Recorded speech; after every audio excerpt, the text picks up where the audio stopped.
back to the Dreamcast. I am your host, Denise Walsh. I combine science, scripture, and stories that will inspire you to dive deep, break through your own personal glass ceiling, and design a life of your dreams. Hey, welcome back to the Dreamcast. In today's solo episode, I am going to share a piece of one of my favorite audio books, The Strangest Secret by Earl Nightingale. Now, before I dive into my favorite part of this 35-minute audiobook, I want you to know that you can find the full-length version on my YouTube channel, and we'll post it in the show notes below. And let me give some props to Mr. Earl. He was born in 1921 and lived until 1989. He was an American radio speaker and author and dealt mostly with the subjects of human character development, motivation, and meaningful existence. Basically, he helped people connect with and find their life's purpose. In 1957, he created The Strangest Secret in audio, which sold more than 1 million copies. I heard about The Strangest Secret from Bob Proctor, who is often known as like the grandfather of personal development. I was listening to him speak, and he mentioned that he listened to The Strangest Secret every day. And I thought, if somebody successful in all areas, right, tells you what they have done, it's free and it's something that I can do too, then why wouldn't I duplicate? So I did. I went on YouTube, I found The Strangest Secret, and I listened to it every morning while I was getting ready and taking the kids to school. And I can tell you, it honestly has changed my life. I get an aha moment every single time that I listen, but there are a few things that stand out to me the most, and that is what I'm going to share with you today. So let's get into the episode. Now, let me tell you about the strangest secret in the world. In the world that we live in today, we are filled with abundant opportunity. I mean, let's think about it. We all have the ability to go to school, whether it's physically or online or the library. We can search things on Google. We can learn just about everything on YouTube, and we can even become our own book or music publisher. In this day and age, with as many things we have on our fingertips, so many of us still seem to take it for granted. For example, let's take 100 men who start even at the age of 65, and you ask them about their future. Most 25-year-olds are excited about what they have their hands on. The world is their oyster. They're passionate. They're looking forward to what life will bring them. But when you ask them or take a look at the same 100 men at the time they're 65, 1 will be rich, 4 will be financially independent, 5 will still be working, and 54 will be broke. Now, these same 100 men started out at the same place, all excited and eager towards life. Yet why did only 5% make the grade? We learn how to read. We learn how to ride a bike. We learn how to get a job.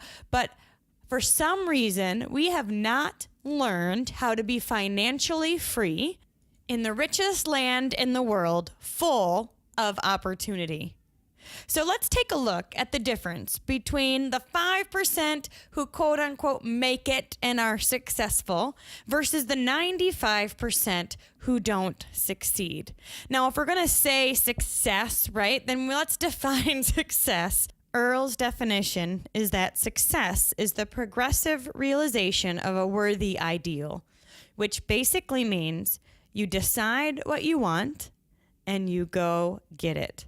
So if you decide that you want to be a teacher and pour into the next generation, and you're doing it joyfully and happily and full of peace and purpose, you're successful.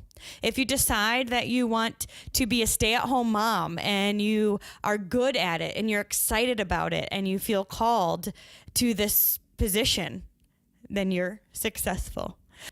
But not only are the 95 who don't quote unquote succeed, they are not succeeding financially, they're also not succeeding personally. What Earl mentions is that most people are not living a life that brings joy and passion. They're doing things every day that they don't want to do. Doubt, fear, anxiety, and stress often overcome the 95% who end up not being anywhere close to where they wanted to be by the time they're 65. So what is this key to success? And by the way, it's the same key as it is to failure. We become what we think about. Now, let's say that again. We become what we think about. Even if you don't realize it, the stress, anxiety, or fear that creeps up throughout life, if that's a focus, then that ends up being the road that you're on. Every one of us is the sum total of his own thoughts. We are where we are because that's exactly where we really want to be, whether we admit it or not.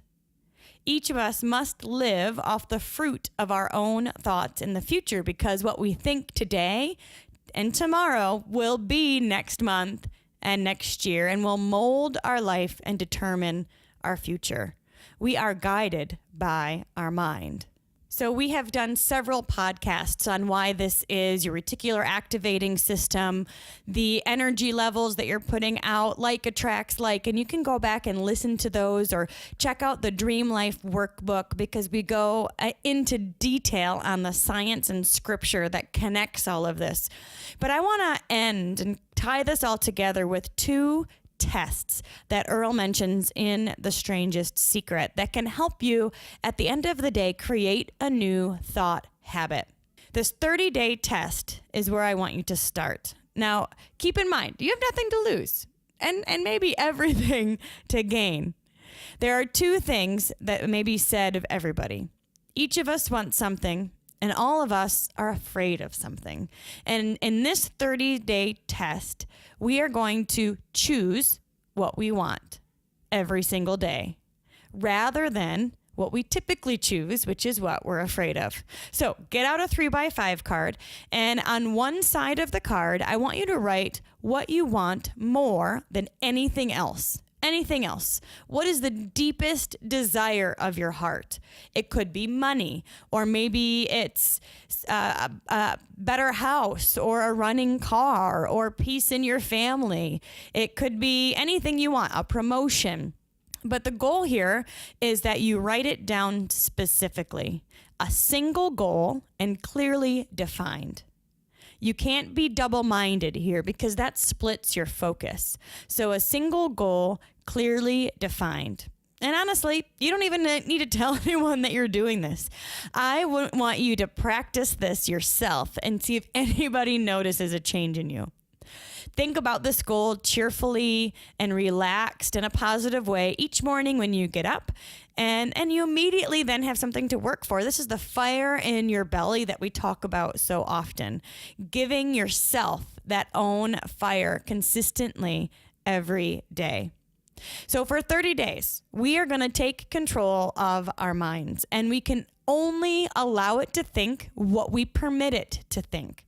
So in this 30-day test, what I want you to do is anytime you start to feel your thoughts start going down into a negative way, get out your card. And your goal is to focus back on your card consistently. Remember these words from the Sermon on the Mount. And I want you to write this on the second side of your card. Ask and it shall be given to you. Seek and you shall find. Knock and it shall be opened to you. For everyone that asks receives, and those who seek find, and to him who knocks it shall be opened. It's as marvelous and as simple as that. So on one side of the card, you have the one thing that you want so clearly. You're excited about it. You have a cheerful, positive, passionate outlook on this goal. And then on the other side of the card, you write the Sermon on the Mount, or the words from the Sermon on the Mount. Ask and it shall be given to you. Seek and you shall find. Knock and it will be opened to you. For everyone who asks receives, and everyone who seeks finds. And for these 30 days, you will look at this card every morning, consistently throughout the day, and live with the attitude as though it were impossible to fail. With that sincere faith, you are demonstrating extreme persistence. And persistence is simply just another word for faith. If you didn't have faith, you would never persist. If you find yourself getting overwhelmed by negativity or negative thoughts, then start the 30 days over. The goal here, you guys, is that this new habit will form until you find yourself one of the 5% living the life of your dreams. The final thing that stands out to me in The Strangest Secret is near the end, where he calls out 6 steps that will help you realize success. And it pretty much sums up everything that we've already discussed. And number 1 is to set a definite goal. Again, it's so important to be single-minded and to have a clear focus, so a definite goal. 2, quit running yourself down. Any sort of negative thinking or woe is me or victim mentality has just got to stop. 3, stop thinking of all the reasons about why we cannot be successful. Instead, think of all of the reasons on why you can. Make a list on all of the things that you're already good at and build that confidence muscle that success is already yours. 4, trace any attitudes back to your childhood and try to discover where you first got the idea that you couldn't be a success if that's the way you've been thinking. Again, we want to stop this in its tracks and not allow it to bubble up and take over. We're taking control of our thinking here and deciding what direction our mind will go. So with this one, we're going back to our childhood and remembering some of the first times we felt insecure, or maybe we were bullied or something happened and it flipped a switch in us to impact the way we viewed ourselves in the world. And in this step, we go back there, identify it, and then work to heal it. Number 5, change the image you have of yourself by writing out a description of the person you would like to be. What does a successful person look like to you? How do they spend their time? How do they love their family? How do they act? Who are they? Write out all of those qualities specifically and clearly. And then 6, act the part of the successful person you have decided to become. Act as if. Act as if it were impossible to fail. And anytime you have those stinking thinking thoughts that brew up, because they do, we're all human, it's very normal. But these 30 days and beyond, we're saying, you know what? We don't need to take them seriously. We can decide what we want to focus on. And because of that, our lives are going to move in a new direction. So I challenge you to make this your 30-day test.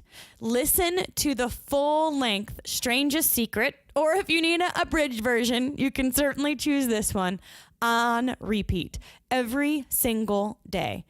Each time it will become more of a part of who you are, and you'll start to wonder how you could have lived any other way. Live this way, and you guys, the floodgates will open and pour over you. Will you experience financial success? Absolutely. Will you experience family success? Absolutely. But what's even more important is that you will have peace, and you'll be that wonderful minority who lead calm, cheerful, and successful lives. Start today. You have nothing to lose and everything to gain. Thanks so much for hanging out with me. And remember to dream big. Thank you so much for listening today. Head over to denisewalsh.com. Enter your email to subscribe to our list, and I will be sending out an early bird special coupon. 50% off, in fact, of the Dream Life Workbook when it is launched in just a few months. So if you want to have first dibs, let's get your name on that list. Thanks again. I so appreciate you. And remember to dream big. Hey guys. guys, if you enjoy the Dreamcast, then check out the podcast by my buddy Jeff Smith. He does Vroom Vroom Veer, which is a personal transformation podcast aimed mainly at Gen Xers who are burned out and ready to veer to something new.